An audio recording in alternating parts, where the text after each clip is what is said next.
What feels worse, direct emailing a dream client out of the blue to ask them for work, or actually figuring out what to write to them without coming off like a spam bot? Or both? This is one of the biggest issues I see when teaching creative freelancers how to reach out to their dream clients via direct email outreach, so let's talk about that.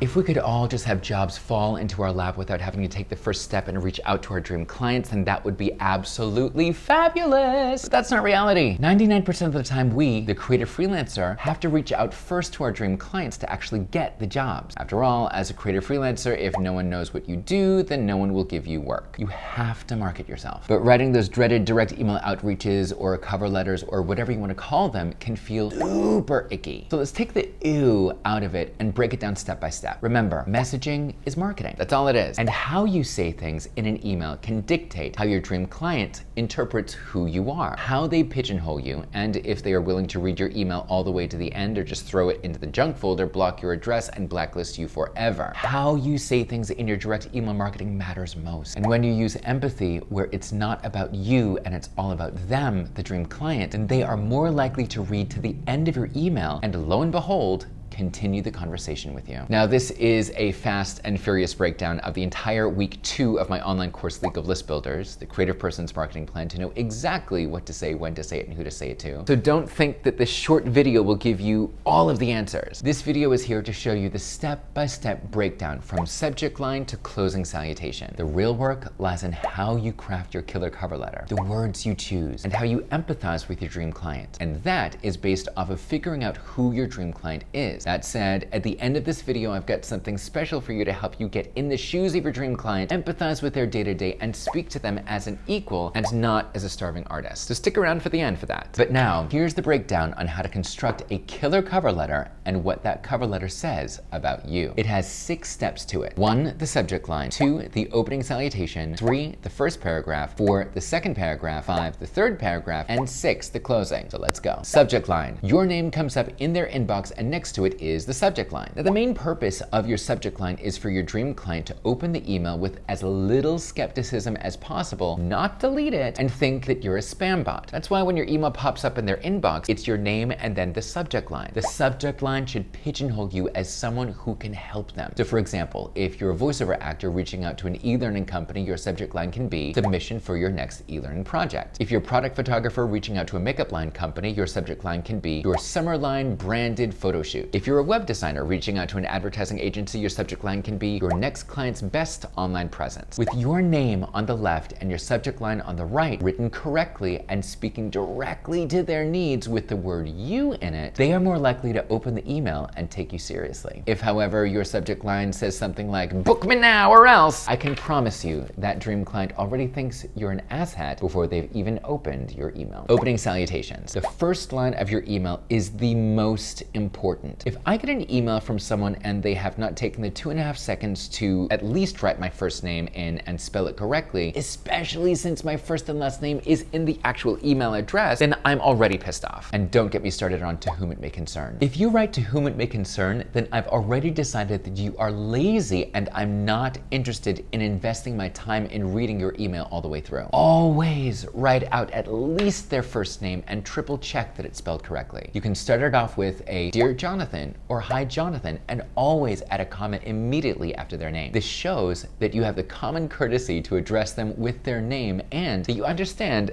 basic grammar. And if you don't include at least their first name in the opening salutation, that dream client will think you're a lazy poop and is less likely to read your entire email to the end. And that's not good. Your dream client's journey through your email started with a subject line where they're extremely skeptical of who you are. When your subject line is written correctly, they are more likely to open the actual email. Then the second step, your opening salutation. If you take the 2.5 seconds to spell their name correctly and write Dear Jonathan or Hi Jonathan with the comma immediately after their name, then this skeptical dream client knows that you've done a tiny bit of research and that you understand the absolute basics of grammar. Awesome! But still, they are not in the palm of your hand. Well, at least not yet. You've got to impress them with the first paragraph. The first paragraph is where your dream client wants to know one thing and one thing only. How the hell did you find behind them. If you dive into how awesome you are and why they'd be stupid not to hire you, then they will stop reading, delete your email, and blacklist you forevermore. So spend 1 to 3 sentences explaining how you found them. Did you find them through a Google search, on social media? Did someone recommend you reach out to them? Did you stumble across their website? Relay that information in the very first sentence. Your dream client needs to know this information. Then in the second sentence, find one thing from where you found them that makes a connection. So if you stumbled across their website, then mention one thing you found on their website that resonates with you. Let's say it's a polar bear video. Now the dream client is understanding that you're not a spam bot and actually have a pulse and a backbone. That's a good thing. Then finish the first paragraph off with the third and final sentence. How that thing made you feel. In this example, you talked about the polar bear video. So write out one short and sweet sentence on how that polar bear video made you feel. Now your dream client's icy exterior is melting. They're less skeptical about who you are and what you want from them, and they're starting to consider listening to what you have to say. If you don't make the connection for them in their brain of how the hell you found them and what one piece of content vibes with you, then you're better off not sending any email at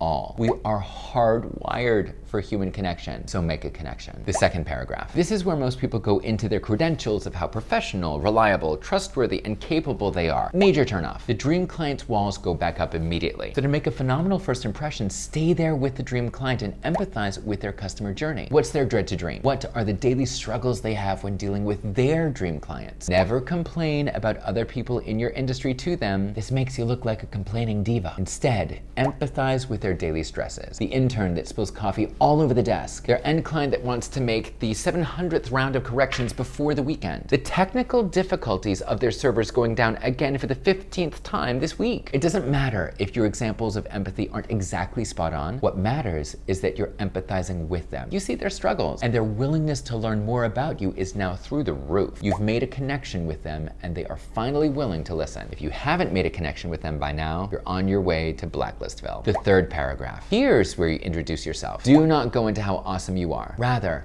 mention what job industry you're in, who you enjoy helping, like your past clients, and share with them one thing you love about what you do or why you got into the business that you're in. The world is hard enough as it is. The more you can share the heart of who you are as a creative freelancer, the more your dream client will realize you're tapped into something more than just a gig and a paycheck. You're showing your spark, and in doing so, you remind them of their spark and why they got into their business in the first place. You can talk about yourself without coming off like a braggart. Just need to know what words to use. The closing. You've made a connection much more than most have or ever will in their careers via email. Now it's time to bring it home. Don't slam on the brakes and say, book me or else. Offer up the possibility to continue the conversation further with a quick telephone call or Zoom call. Or if you live close by, offer to bring over a round of coffees to the office. The more you can continue the conversation with specifics of what it is and how to do it, the more likely they are to say yes. They don't have to make the decision because it's already decided for them. A quick 15-minute Zoom call? Sure thing, I can do that, they think. And bam, you're in their books. Also, give them the opportunity to check out your work. If you have a website, then link the site in the last paragraph or in your e-signature, or if you want them to check out your social media, then give them that link as well. The more they can vet you on your own turf, that is your website or your social media, the less they'll think of you as a random reaching out to them for work. And the more you build your know, like, and trust factor with them, solidifying you in their brain as an equal and one they should be working with more. Wrap it up with a nice sincerely or best regards or speak soon, and then your name, and if you have an e-signature, then make sure it's small and clear at the bottom of your email and you are good to go. So to recap, 1, the subject line is there to pigeonhole you. 2, the opening salutation shows that you've spell checked their name. 3,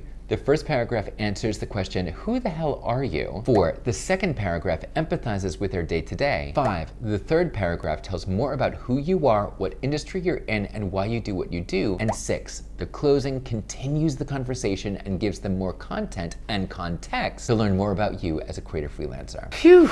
And that's the 6 steps to structure your direct email outreach to your dream clients. Remember, messaging is marketing, and how you say things, how you structure the email, and how you come across, it all matters. Know that your dream client will be a wall of ice at the beginning, but if written properly, it can melt the heart of the coldest client and remind them of the spark that they once had when they first started out. But finding those exact words, especially how to empathize with your dream client, can feel like looking for your password to your MySpace account. Absolutely impossible. Don't worry, I've got you covered. You made it to the end of this video, and here's the special thing that I've got for you. My Discover Your Dream Client Masterclass. This free 5-day workshop is exclusively for creative freelancers who never want to feel like a braggart when marketing ever again. They want to learn how to empathize with their dream clients. They want to deep dive into their dream client's emotional journey from dread to dream and come out on the other side with crystal clear clarity on how to speak to their dream clients to build proper working relationships, especially when emailing them directly like what you've learned in this video. Now, all that information about my Discover Your Dream Client Masterclass is below. Everything's pre-recorded so you can dive in at your own pace. There will be some Q&A sessions so you can ask your questions, get answers, and discover your dream client along with other like-minded creatives. And if you can't make the Q&A sessions live, then the replay will be sent to you. But in order for you to get all that and all that for free, you gotta sign up. I look forward to helping you discover who your dream client really is so you can make a true connection when reaching out to them via direct email outreach. Thank you so much for watching. Take care and have a great day.